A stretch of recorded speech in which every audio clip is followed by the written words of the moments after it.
School's back in session, and with that, lunches, after-school snacks, breakfast options, sports and activities. Oh, and then you actually have to think and take care of yourself. But if you think you have that covered, now let's throw in the approaching cooler weather, colds, flus, anxiety, and stress of the schedules. And I know at this point I'd rather just stay in bed. We are crossing off a few things on the checklist today, from snacks and meal prep to essential oils for sleep, stress, and focus, as well as immune-boosting foods for the fall. So here's what's in store. Holistic nutritionist Lindsay Mustard is making a mark for herself on the health and wellness scene, providing women who are struggling with emotional eating and self-confidence to help them craft the body and life of their dreams. But it actually comes with serious passion and some experience. It wasn't an easy road for Lindsay as well. A hockey player for 15 years, she struggled with an eating disorder and image dysmorphia for 5 years. Currently wrapping up her studies to become an osteopathic practitioner, she's looking to emphasize reaching optimal health with whole foods, exercise, yoga, and essential oils. And you can actually also find her hosting her own podcast called the Healthy Essentials Podcast. So welcome to this podcast. Welcome to Living Your Life with Lianne Laing, the podcast brought to you by Extension Marketing. And for more information, you can always head to extensionmarketing.com. Lindsay, pleasure to have you here. Thank you for having me. I should have mentioned too, I've interviewed you on TV and for CTV Morning Live, so we go back a little bit. Yep.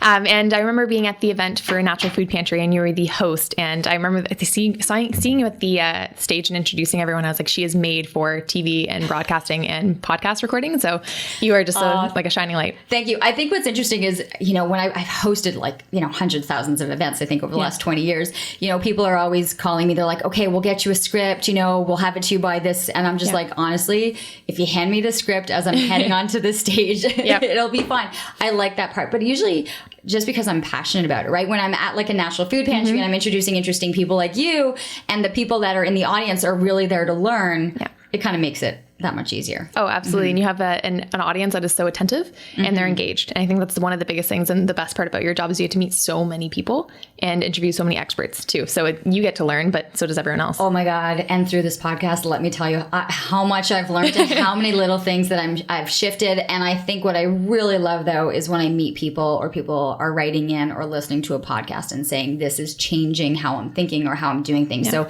that's the message. That's the information we definitely want to pass on today. And I think with you, because we actually met like a couple months ago, right? And you're incredibly young and ambitious.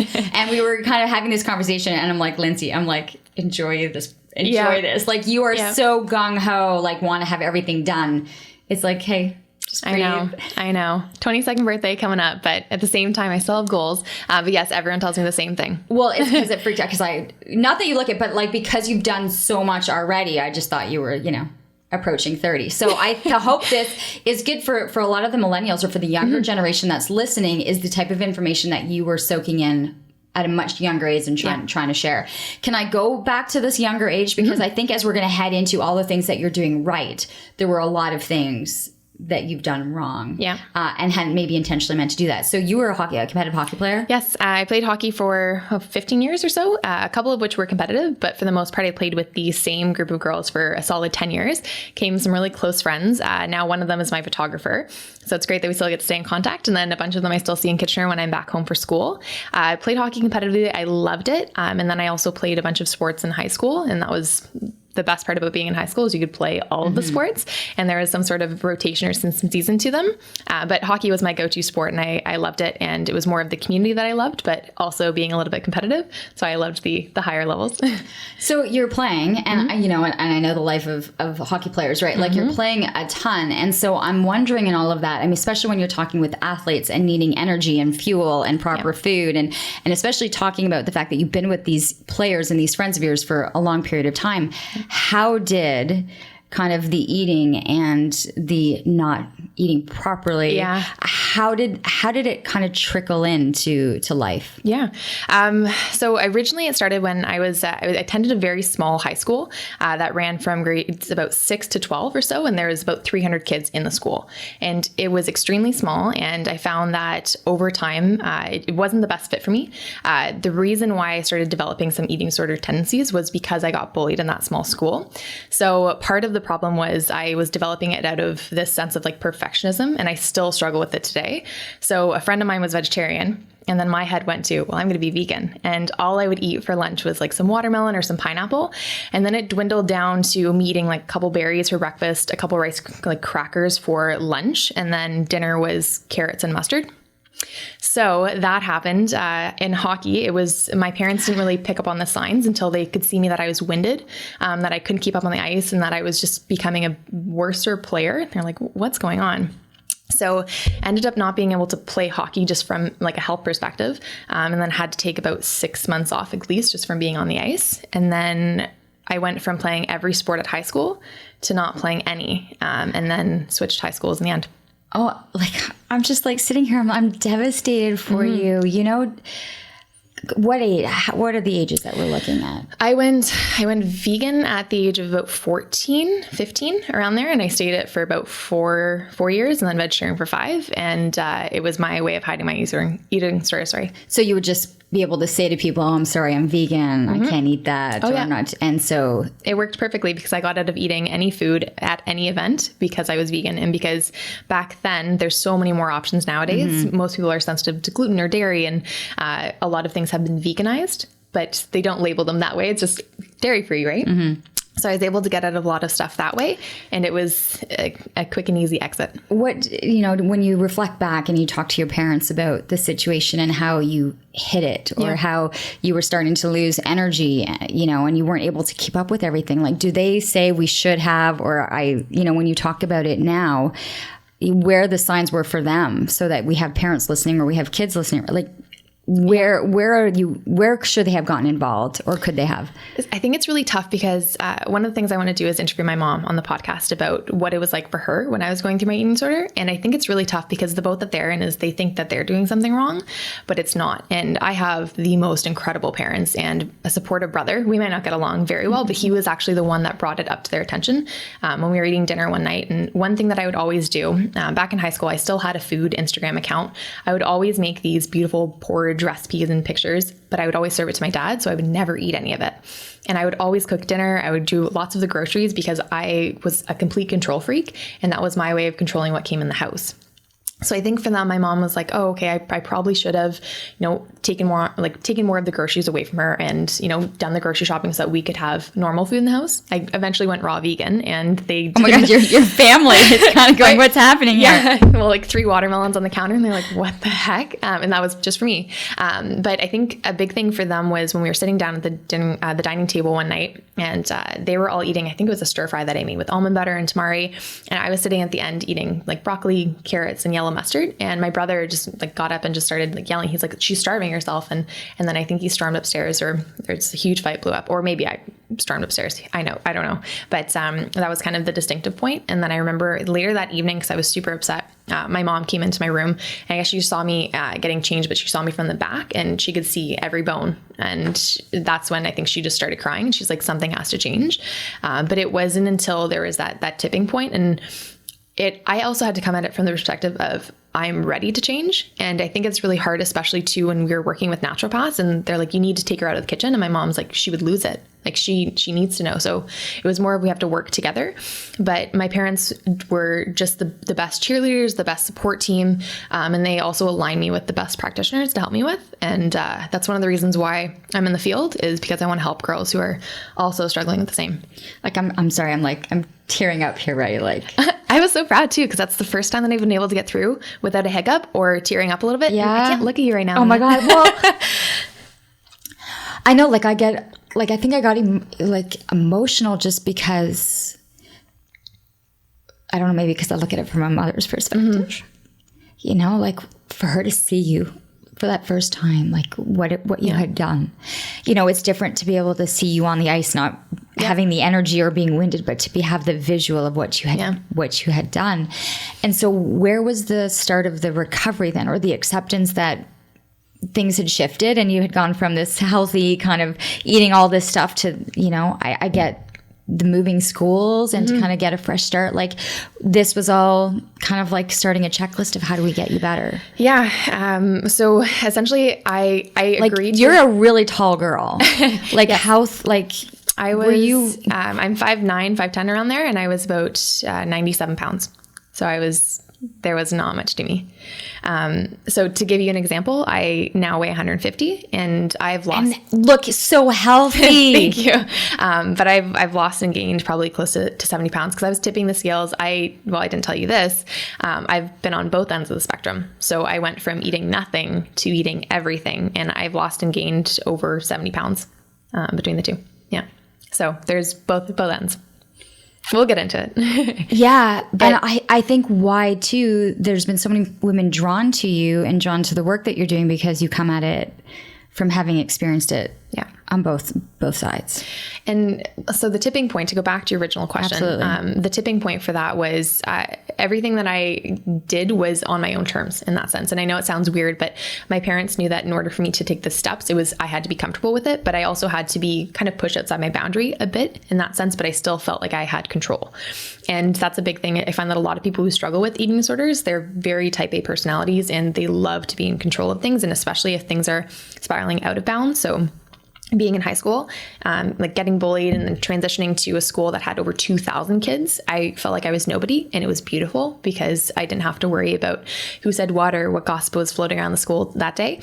But I also knew that I needed to approach it from a healthier perspective. So, starting to incorporate more whole foods in general. And someone that I idolized was a holistic nutritionist, and I met with her.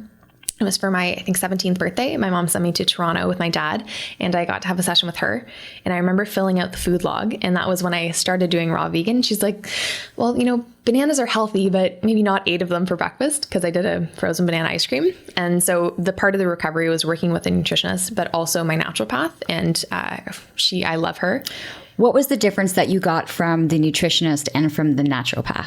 Naturopath was a little bit more medical based in the sense of we were testing my blood. I do distinctly remember, and this was when you were like, what was the tipping point for you?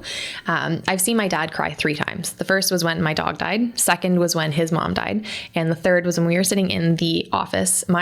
So to give you a brief background, my naturopath is golden. I love her. Her name's Kim Bretz. She's in Waterloo. She came to my high school graduation because I walked across the stage because they didn't know if I was going to get there or not. And then she also attended the appointment with my medical doctor for a physical, and my dad was also in the room. And I knew the tipping point for me was when both of them were sitting there teary-eyed, and they're at the point where they're like, you're either going to have organ failure or you're going to an inpatient center or you need to make the steps to recover. And that was the tipping point.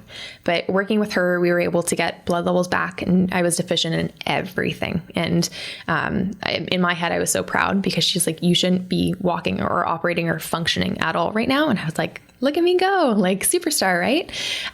But she's been one of my best friends, and now I'm working with her to work on a project of hers. But she facilitated it, and she was amazing. Okay, so I'm sitting looking at you, a very vibrant, beautiful young woman. Thank you. And I'm thinking, 97 pounds at almost 6 feet. Mm. And them concerned that you might not walk the stage. Yeah. What would have happened had there not been, at the time, these people or this information available to work? Like, I'm looking at you going, I don't know if you would have survived. Yeah. So the entire way through, I was working with a psychotherapist, and I still talk with her once a month because psychotherapists are incredible. But it was either I go to Homewood, and I brought up the idea, and if you're not familiar with Homewood, it's essentially an inpatient center, and it's not the best. That's just one of the reasons why I want to create my own in the future. And that's a passion project. But it's essentially an inpatient center, and it's not realistic. So it's not a setting or an environment that you're going to be exposed to on a daily basis. So you're avoiding all of your triggers. So if your triggers are friends at school, if it's at your home, if it's, seeing certain pictures or magazines or things on social media, you have no exposure to that. And so it's not a realistic setting to expose yourself in an environment to be around, because it's not going to be what you're transitioning back into in the future. So it was either that or it was my recovery on my own. And I chose the second option because the last thing I wanted to do was to give up being around my friends or having a social life of any kind. But it was one or two options. Can you give us kind of dates? So when was tipping point? And then how long would you say that you feel like you are in a healthy mindset? And because I don't think anyone had not known you would look at what you post and how you create recipes and how you really talk about this whole aspect of eating and realize how far back it went. So my eating disorder started in grade 10. I graduated high school 4 and a half years ago. And so back in grade 10, so 6 years. And then tipping point for me to recover, I switched high schools, and that was probably about 7 months later. And then full recovery, I would say I've probably been in the healthiest mindset for the last 2 years. And a lot of people are like, well, that's not very long for you to be giving advice or coaching or anything along those lines. But I think for me, it's more the experience, because unless you've been through it, I'm like, I don't know if you're allowed to swear, so I won't. Oh, but you're more than welcome at this point. Yeah. Yeah. I was like, you have no idea how much shit I have gone through for the last 6 years. Like, I can definitely do this full time, and I can coach and help others, even though I haven't been recovered for 10, 20 years, because, the triggers back then are different from what you're going to be experiencing nowadays. And I think another reason why people are attracted to working with me, especially if they struggle with emotional eating, is because I'm close to their age. And it's relatable, but it's also implementable and realistic tools that I give them that they can take with them. Are you working with a younger demographic right now? Yeah. A lot of my clients are anywhere between the ages of 20 to maybe 45 or so. And I'm actually picking up more that are on the younger side. And it's surprising the number of them who come to me and they have emotional eating disorders, binge eating disorders. We're working with Biggest Loser in Ottawa at the moment, and the group that we're running is about 20 participants, and a lot of them are 200 plus pounds, 300, 400, and collectively as a group they've lost over 450, close to 500 pounds in the last 12 weeks. That's not what I think the rate in which people should be losing weight, but again, depending on your build and your size. But one of the contestants brought up to me, she's like, there's a mindset component that needs to be included. And it's, why do I feel like I need to be 300, 400 pounds in order to feel safe in my body? And she said that. And I was like, that's so true, because you're essentially just creating this protective environment, and there's this bubble where you can't get hurt. And, people can't see you. So you're almost just like wearing a mask or a cloak. And she said it beautifully. And it sparked an interest. And I definitely want to work around that. When you refer to emotional eating, what are you referring to? Oh, just eating not because you're hungry, like not because you're physically hungry, you have that warming sensation in your stomach, or you can start to hear it growl, or you find that your energy is just low, and that's when you need to eat. It's more, I'm going to do this to busy myself. I'm going to do this to be productive. A lot of people work and eat at the same time. A lot of people eat because they're sad or because they're happy. There's no real definitive term to, eating outside of when you're hungry. It's just emotional eating is you eat for pretty much every emotion. And what did you see? Because you talk about image dysmorphia. Yeah. What were you seeing? So a big struggle for me was when I switched high schools, I was still at the little 97 pounder. And I would hide in the dress pants and I would hide in the oversized sweaters. But as I gained more weight, I couldn't do the button up on my pants. I couldn't do the zipper up. And for me, that was first off a daily reminder of, in my head, and it's not what it is now, but back then I was like, I'm fat. I've gained so much weight. This is disgusting. And I think one of my friends too, I was getting up from the chair and she's like, oh my gosh, your fly's down. And I was like, oh, no way. But secretly I'm like, I can't do my pants up. And that's just because it didn't fit me at the time. I wasn't healthy by any means. But wait, what was the question again? Because what you saw yourself. Oh, yes. For me, I would always go back to the picture of when my mom saw me, and in my head, that was when I was the proudest of myself, because that was when I was the tiniest. And, I loved having like a massive thigh gap. I don't have a thigh gap anymore. And things like that, just being so tiny, because that's what I would see on Instagram. And I'm like, oh, if I look like a model, if I look like this, I will be loved. And I'm like, nope, didn't work. So there's lots of elements to it, but yeah. I'm not going to hit on the Instagram, social media. I want to be able to have people walk away with really good, useful information. Yeah. So me just saying, stop following those people and try not to be, draw attention to that. So as you're coming out of this and you're studying and you're working with a naturopath and you're working with a nutritionist, what are now, when you deal with women and stuff, would you say were the key components to feeling food coming into your body and fueling you and making you feel good? Yeah, that's exactly where we start, is fueling. And I tell them that over and over again. And I think the biggest thing was when people come to me and they're looking to lose weight, that's their number one goal. I always ask the why. I'm like, why do you need to lose weight? They're like, well, I want to fit into my pants. I'm like, okay, why do you want to fit into your pants? And they're like, well, because I rocked them in high school. I'm like, why do you want to fit into your pants in high school? And they're like, well, I attracted my husband. I was super sexy. Like he was in love with me then. And I feel like we've lost the spark. I'm like, okay, so you want to lose weight because you think that it's going to make your husband fall back in love with you again. And I'm like, no.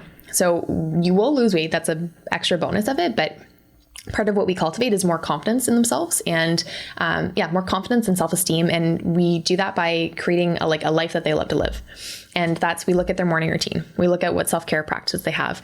We look at what foods they're eating on a daily basis that might be sucking the energy out of them so that they have more to give back to their family, their friends, in their life, in their work. But a big thing that I look at is when I have a client come on board, like, what are your favorite foods to eat? And then I'm like, okay, great. It's my job to come up with recipes for you based off your favorite foods that your family also likes eating. So there's no FOMO, there's no fear of missing out, but you also don't have the mindset of it's deprivation and elimination. It's you get to eat all of your favorite foods. These just taste way better. You get to eat them more often, but they also give you a lot more energy and they're good for you. Okay, well, someone can't come to you and say, I really like eating cake, fast food, and a Mars bar. Yeah. Okay, how are you taking that and making, that recipe from there? So where's the groundwork? Are there rules? Yes. So a lot of the time when people come on, they're like, okay, so cake, for example, I made a 2-minute keto mug cake and that was in the microwave. Perfect. I'm like, great, that's your substitute. And we'll play around with other options, or, I'll get them to make some healthy bars or some like breakfast cookies or peanut butter cookies, but they're free of refined sugar. If it's burgers, I'm like, okay, great. We're going to do a bunless turkey burger with a little bit of brie cheese, something along those lines, right, to get them into it. And then the last one was fast food. I made with, I actually gave you a bag in your little loop bag, is the cauliflower crackers. I crumbled those up into a breadcrumb consistency, rolled chicken in them. So did an egg wash, rolled them in, and then I baked them, and I had chicken fingers. So that's my way of getting creative. And I made a honey mustard sauce with local honey. And that was, my way of replacing fast food. But if they have kids, it's not, okay, we're going to have this kale patty. We're still going to have something that looks like it, but it's going to be a lot better for us. So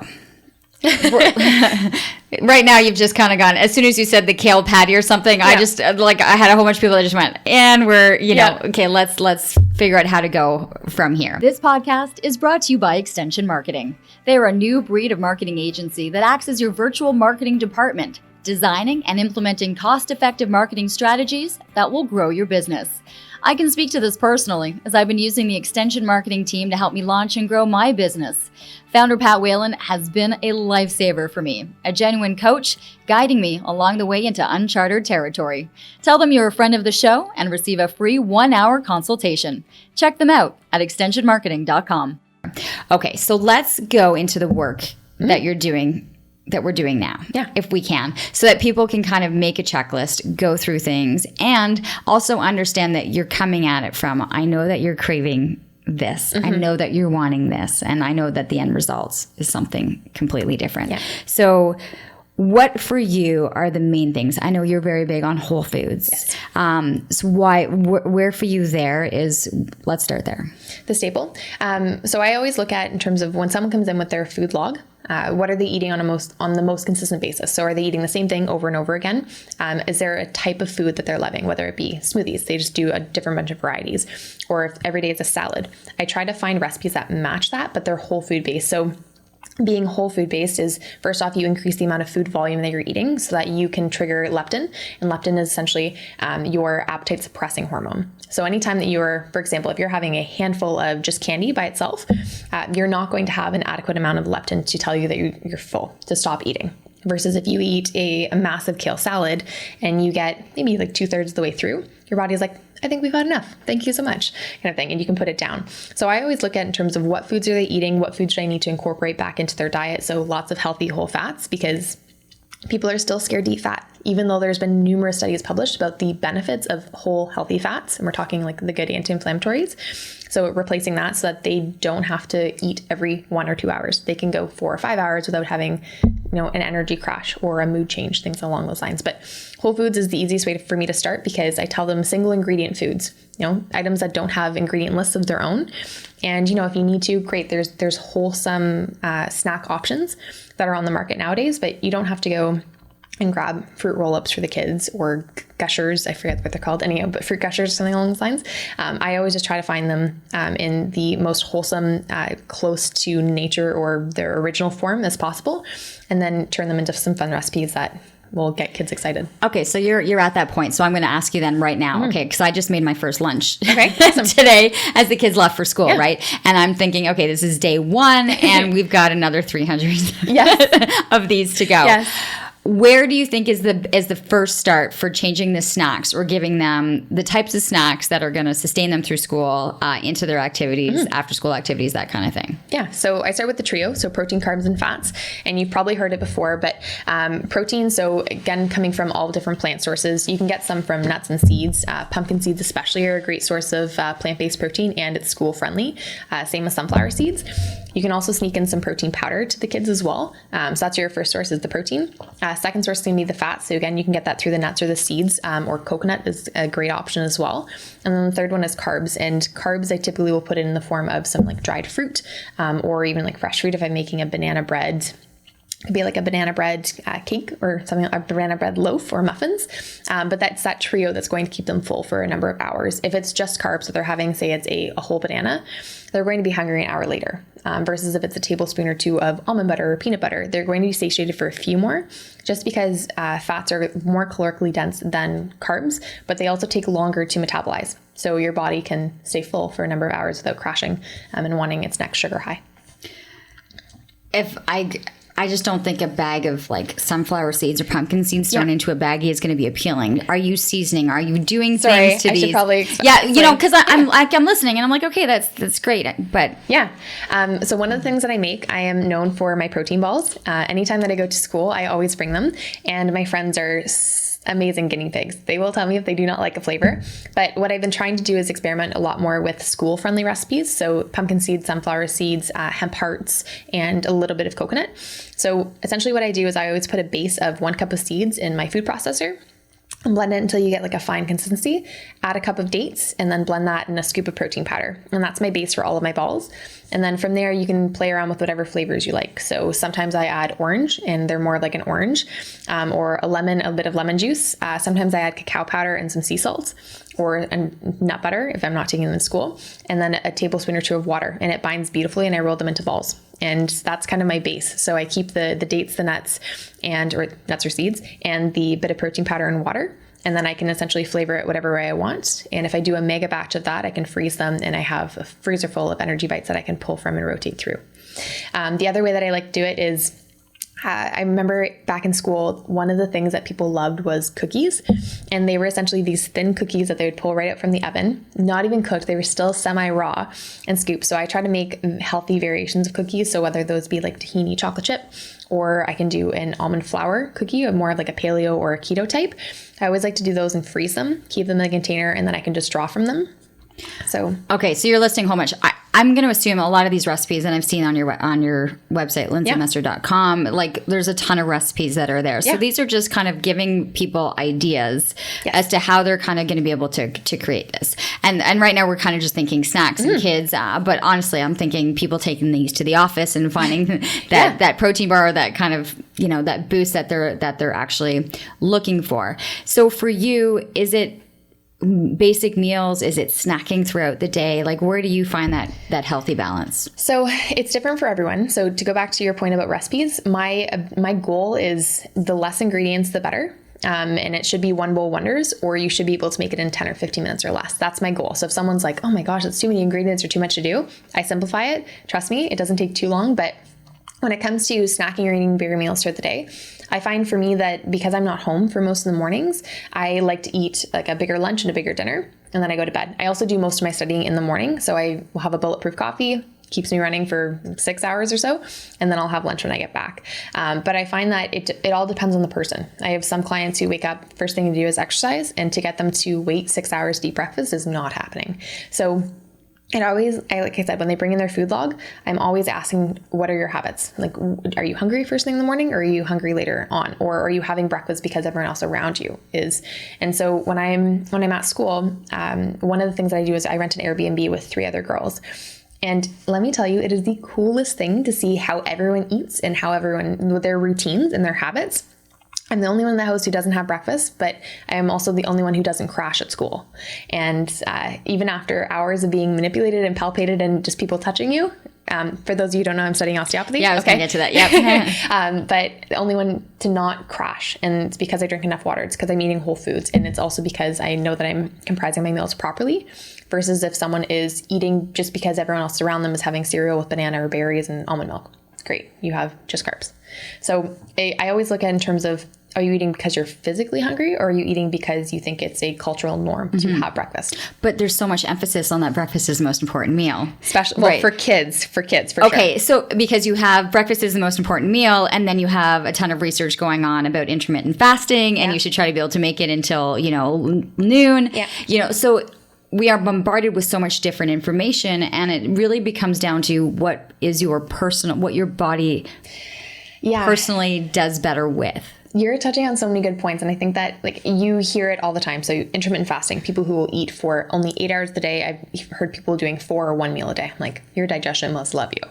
But then you also have people who are doing keto or paleo or whatever other diet that they want to list.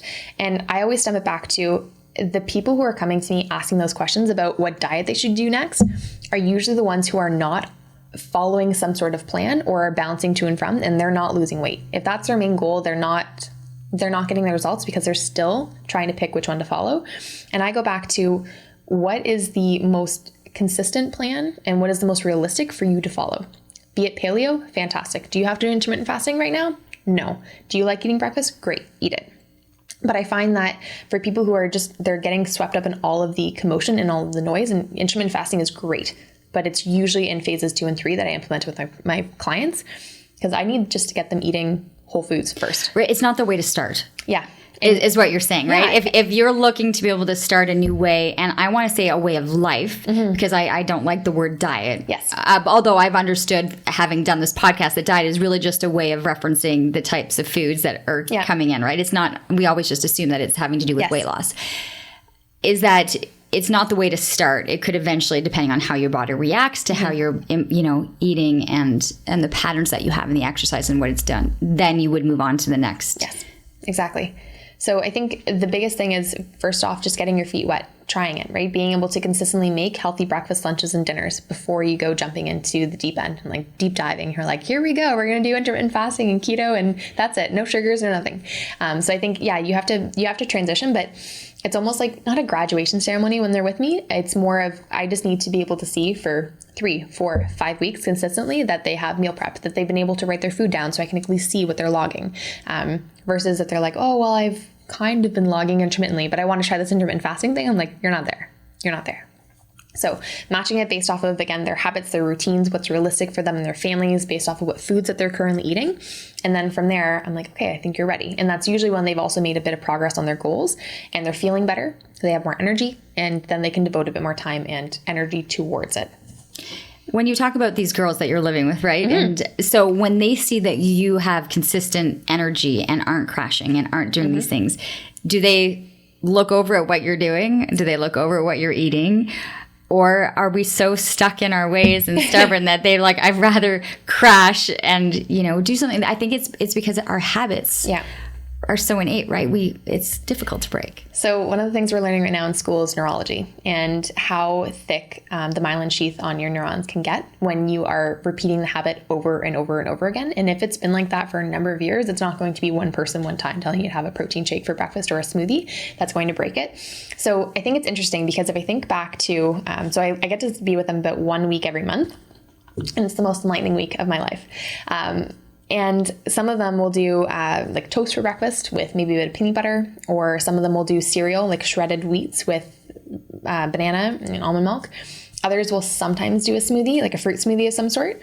And then there's me with my little bulletproof coffee. So I usually get teased a lot. And I think it's funny because we made a lot of leeway over the last, I've been with them for about 2 years now. And over the last little while, I've had questions about protein powders or different shake mixes or greens powders or what supplements to be taking. A couple of them have tried some essential oils, and then I have the diffuser going intermittently. So I'm getting there. But over time, they've asked a lot of questions, and they'll ask for tips and advice. I'll give it to them, and then sometimes they implement it, sometimes not. Like a general tip was, one of my friends loves watermelon, but for her lunch, she'll eat her pasta with sausage first, then have her watermelon. I'm like, do it in the opposite order. Watermelon, what digest first, right? It'd be super easy for you to, again, pass it and eliminate it.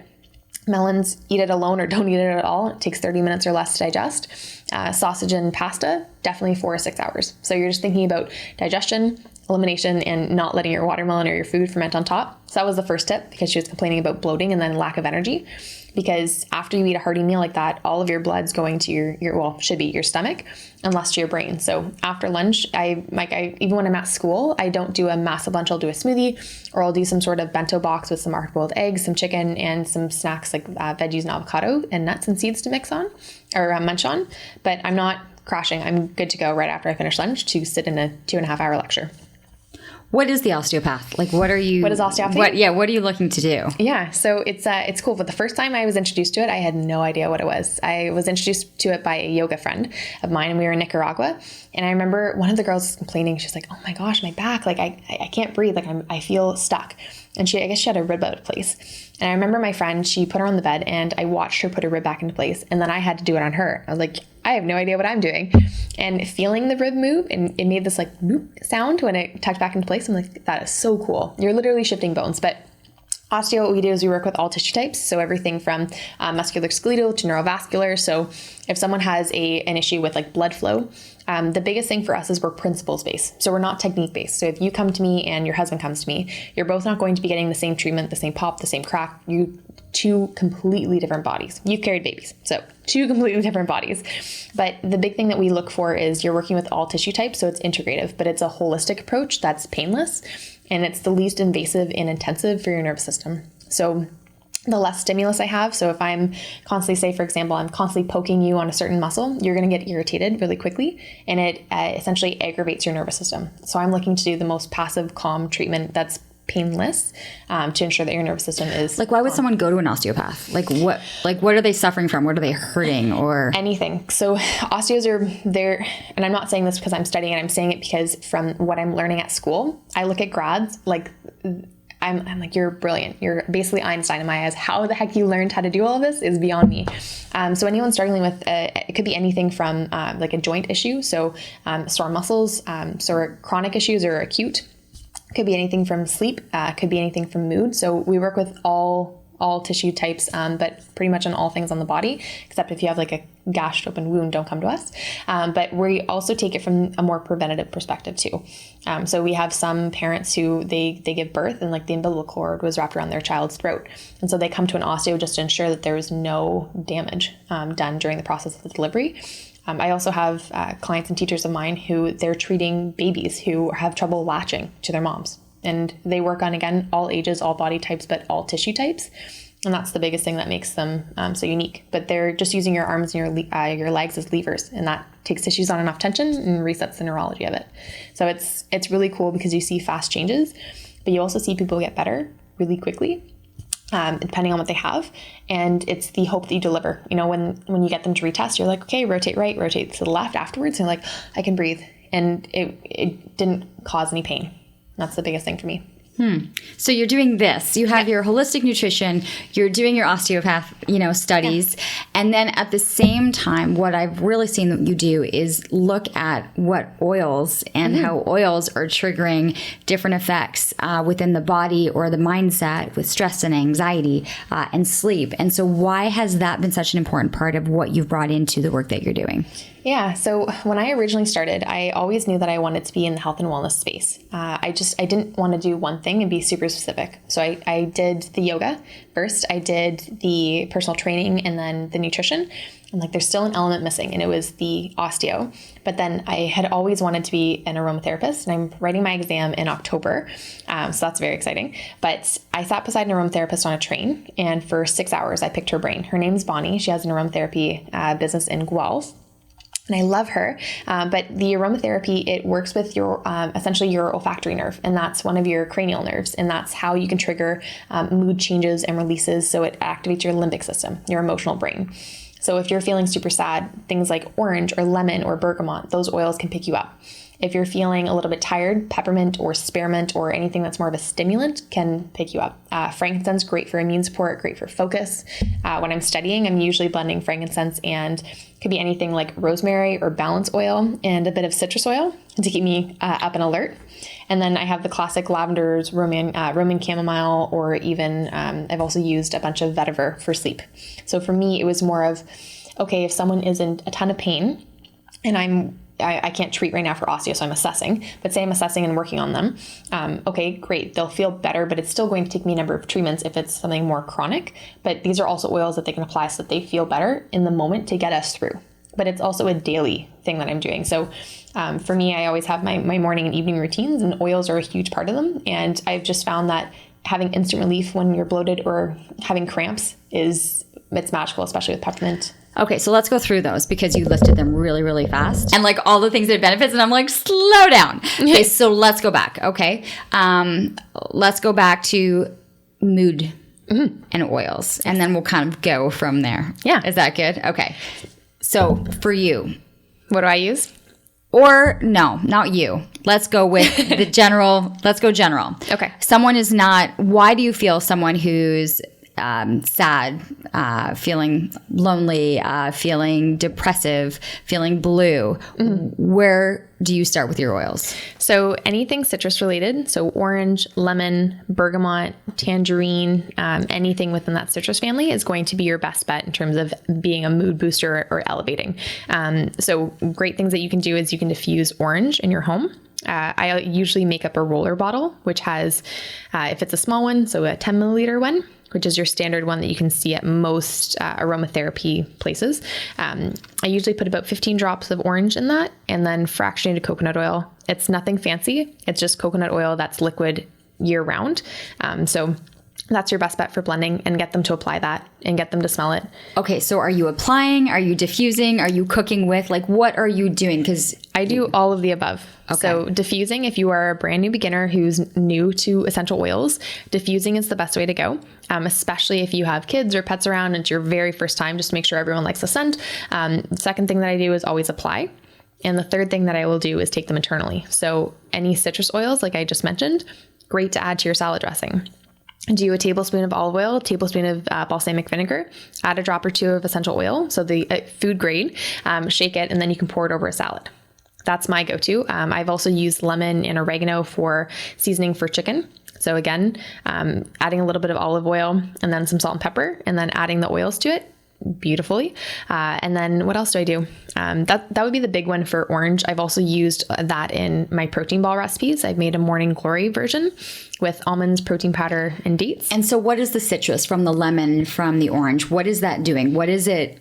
Yeah. Is it clearing something? Is it breaking apart something? Like, yeah. What is it doing? So when I was sitting in school and we started studying cranial nerves, as soon as they started listing the olfactory, which is the first cranial nerve that you have, that picks up any scent, good or bad. So when you smell garbage, typically the first thing that you'll do is like scrunch up your face. You're like, oh, that's awful. You can do the same thing when it comes to oils or more uplifting scents. So essentially the very, very first thing that happens is when you smell an oil, whether you like it or not, you activate your olfactory nerve, and that essentially communicates with your limbic system, and that's your emotional brain. So if you're feeling very like blue or depressive, it helps to pick you up, but it also activates rather quickly. Essential oils are also incredible, especially if you have a really high grade, like high quality. Their atomic mass unit, or their actual particle size, is less than 800, and that's what's needed to cross the blood-brain barrier. So that's why people are always rave about frankincense being like the gold of essential oils, or what was gifted to baby Jesus in plant or resin form, not oil form, just to clarify. But that's one of the reasons why they can be so effective, is because they can actually penetrate through your skin, but they can get into your bloodstream, and then it's just circulating. So if you have a great heart and great blood flow, you're bound to improve within, it could be anywhere between like a couple minutes or 20. So why would someone take it, the frankincense?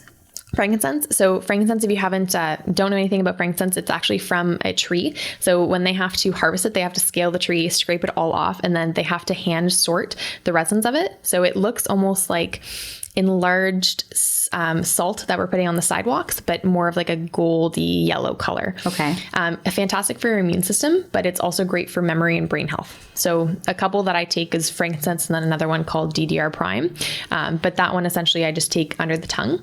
And if you can take it under the tongue and let it sink into your actual like membranes or the capillaries in your mouth, it actually absorbs faster into your bloodstream versus if you were to take it in water or capsule form.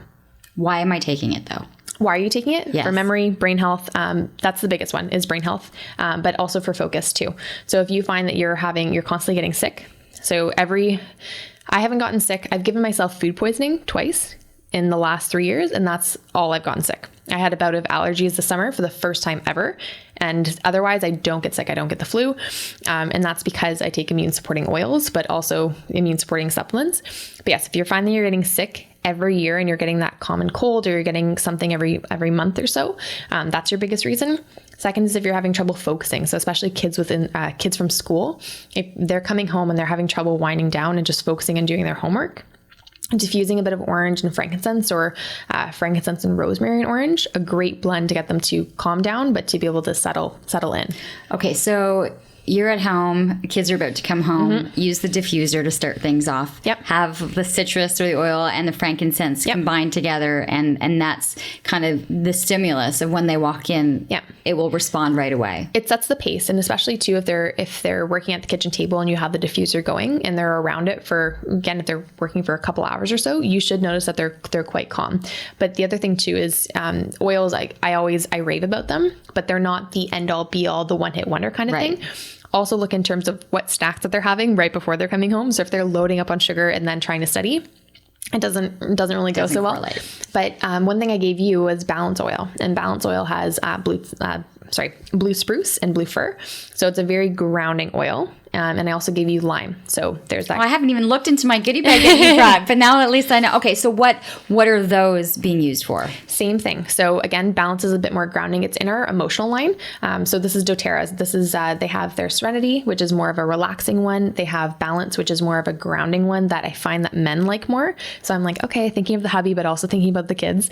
And then the lime oil is the citrus component to it. So you have grounding, but also a little bit of a sweet note to it. Okay, well, I'm quite excited. Yeah. Plus, you just mentioned doTERRA, which I want to say they're coming on the Awaken a Better You Wellness cruise.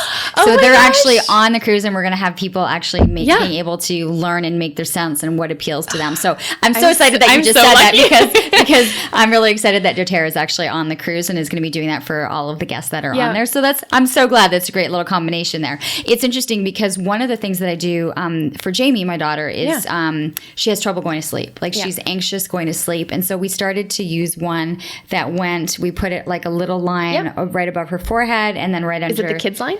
No, I should know this because I have it and I've used it every single night for like a year and a half. Serenity?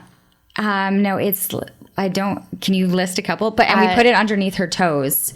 It smells like something in the woods. It's in the vetiver, sandalwood. Maybe cedarwood? That's it. Yes, one of those. Okay. And then we put it underneath her big toe. Yes. And now for her, it's like her ritual. Yes. Like she will not go to bed without putting these on. And I don't know at some point if it's gotten that she feels good and it's become habit. But for her, it seemed to be the key to kind of relaxing a little bit. And part of it for some people too is the oils are extremely beneficial, but it also sets a new routine. And in their head, it's almost like when you wake up, you have your morning routine, you do A, B, and C. It's kind of the same thing for night. So you're essentially priming your body to start to fall asleep. And the other one I gave you is On Guard, and that's your immune support for the girls especially. But you can put a drop in a bowl of water, cut an apple and soak the apple for a couple minutes. And because there's everything from cinnamon, there's also rosemary and a bit of tangerine in it. It's extremely immune supporting. So they can have cinnamon apples, and you can put it with the sun butter I gave you too. Okay, so I love this little tip. Okay, so you take a bowl of water. Take a bowl of water. You're dipping in, you're dropping in. One drop per apple. Per apple. Am I cutting the apple or am I literally just putting a full apple in there? So just cut the apple and core it. Okay. And just cut it into your slices and then just soak it in the bowl of water for 5 minutes at most. All right. And then drain the water out. And then I always like to drizzle some butter on or some of their crunchies on top, like bee pollen's great, especially for a seasonal allergy boost. And then you can also drizzle on like a bit of granola or coconut, and that's an easy snack that they can have. And what has that added to the apple? Like what am I giving them? So cinnamon and clove, those are 2 antibacterials, but they're also 2 that are known to support your immune system. It's also really good for your gums. So great in that sense. Cinnamon is also a blood sugar balancer. So it helps in terms of curbing cravings, but it's also, again, it's adding like an element of sweetness without adding more sugar. So if you're doing a local apple, first off, you're exposing them to everything that's local pollination or seasonal going around in the environment, but also bee pollen, a true superfood that most people don't know about. Bee pollen, bee honey, they both have amino acids. They both have enzymes. They both have vitamins and minerals that are nutrient dense, but also packed within that season in that environment. So you're essentially exposing them to everything that's going around.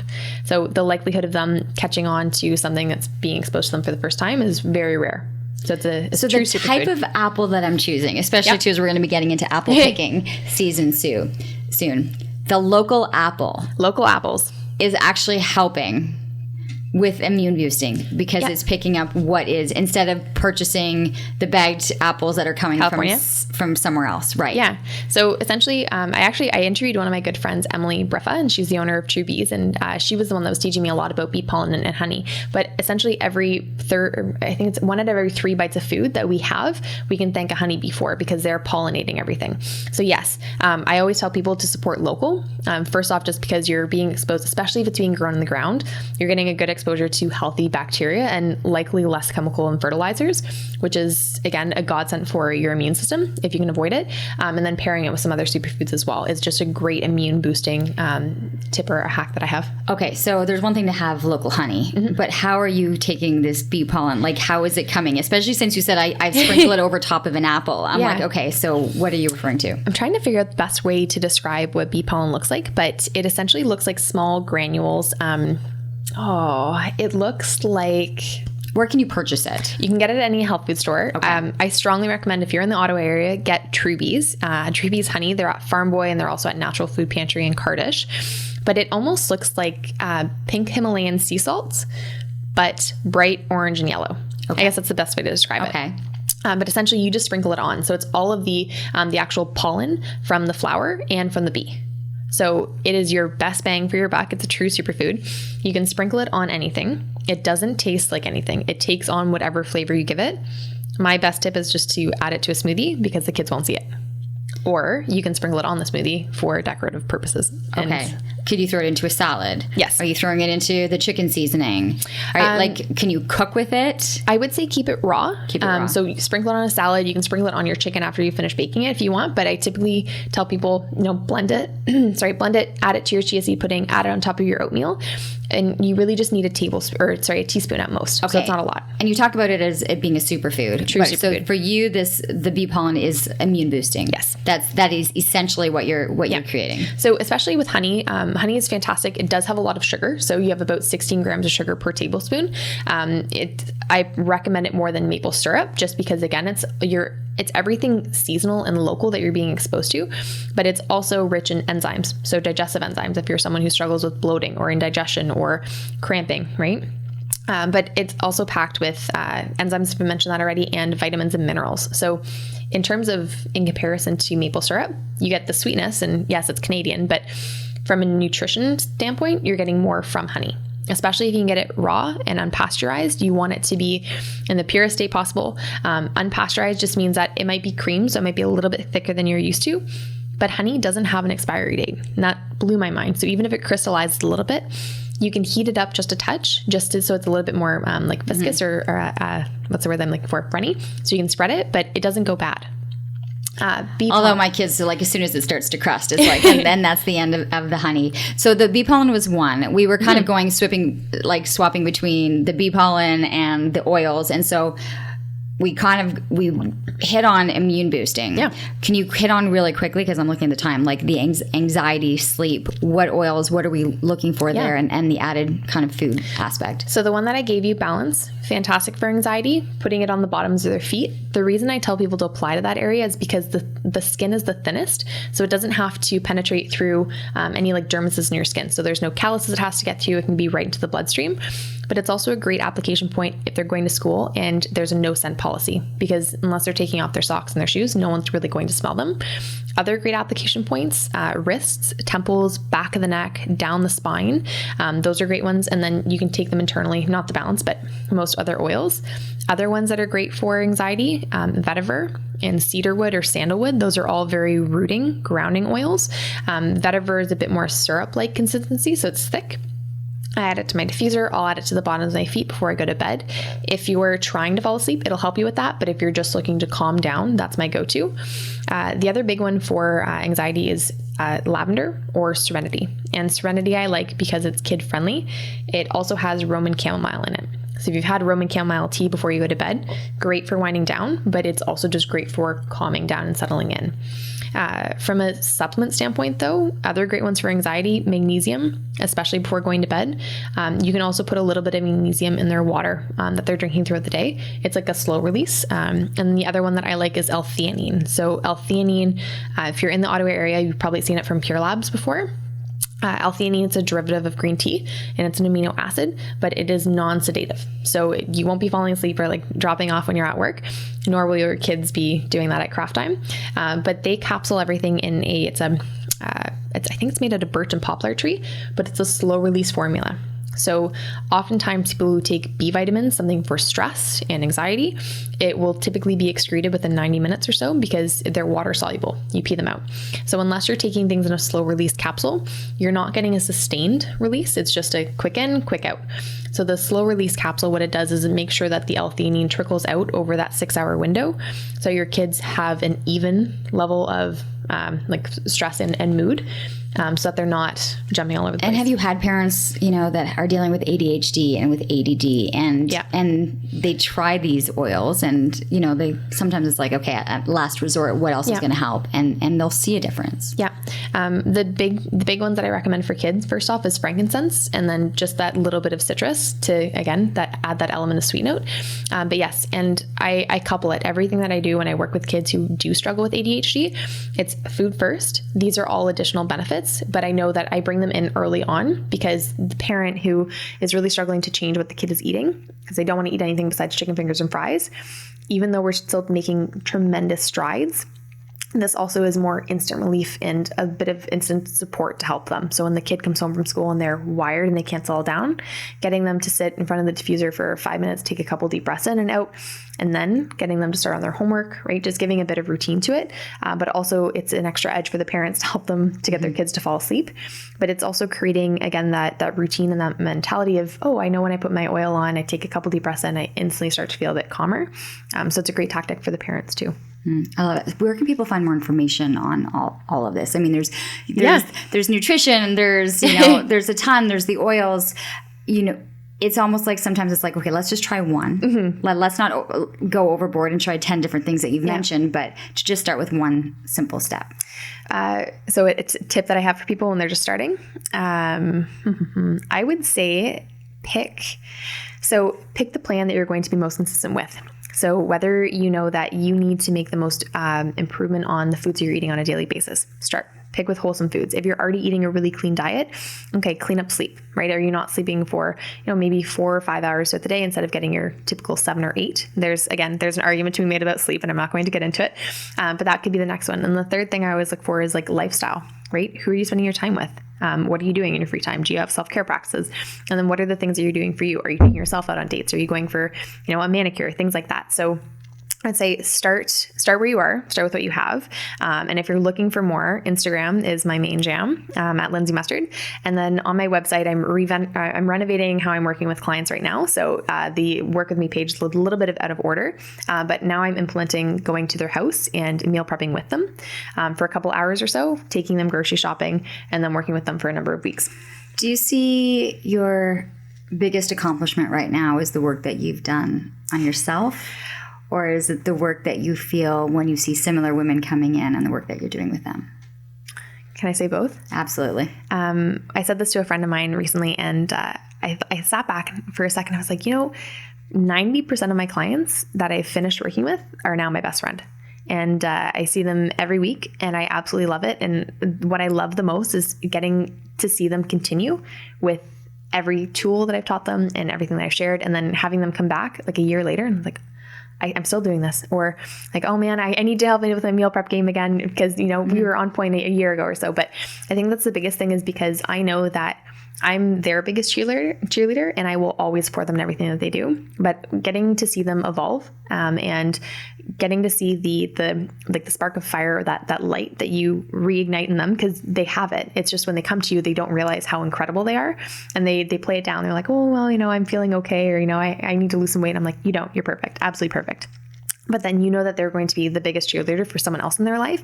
And I get to hear about how their family is now trying green smoothies and eating kale salads, and how they convince their boyfriend to try like chicken curry that they healthified, right? Those things. And I think that's one of the most important parts of our work. And I think that someone who goes into the health and wellness industry, it's not because they're looking to be a millionaire and to make like crazy amounts of money. It's not. It's more because you have that passion to help others live a happier, healthier life. And my goal is just to do that through giving them and exposing myself to as many tools and getting all the education that I need, so I can be the all-in-one practitioner for them, so they feel confident in coming.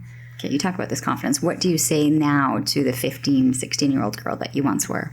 Oh, that you're absolutely perfect, and that you don't need to change a single thing. And that if you're starting to look out looking on social media or out at anyone else in terms of who you need to be, you're off your own path. And so keep your eyes on your own track. And I would say that there's so much goodness coming your way, and you have no idea. This world is beautiful. That's great. I wish I could have seen you kind of have this back then, and been at the sports and done everything that you were meant to do with this healthy outlook and mind and body. Yeah. How strong you are now. But I think back to it, and I think that if I didn't go through it, I probably would be decorating cakes, because that's what I started with when I was younger. I had a cake decorating business when I was 14. It's like some bride trusted me with her wedding cake. I'm like, you're insane. But I think that now, and I think it's one of the reasons why people see me and they're like, you don't act like a 21-year-old. And it's because I feel like for what I've gone through, it's aged me a little bit in that sense, but it's also forced me to mature. And I found my path really quickly. Most kids my age are coming out of their undergrad program and they're like, what next? And I'm crystal clear on where my path is and what I want to do. And there's passion projects. And I think that's one of the reasons why I can like have conversations with you. Like, you're incredible. But to sit down and to interview with you for a podcast, I'm like, I wouldn't have been able to do this, if I hadn't gone through what I had, because I wouldn't have had a story to tell, and I wouldn't have had anything to learn from. And I would be the same person who still struggled with the same habits and the same mindset if I didn't have to go through the hardships and to learn from them.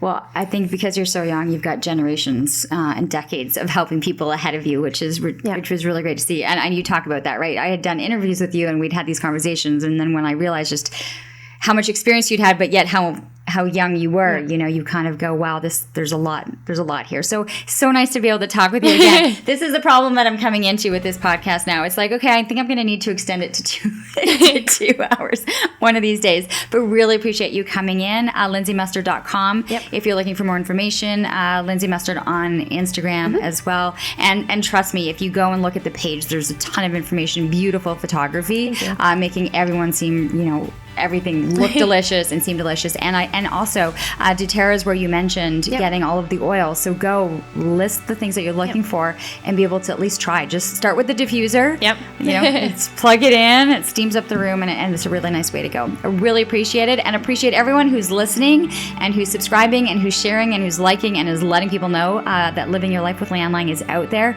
Thank you so much to all of you, and I really appreciate the support. Have a great day. We'll see you back here again.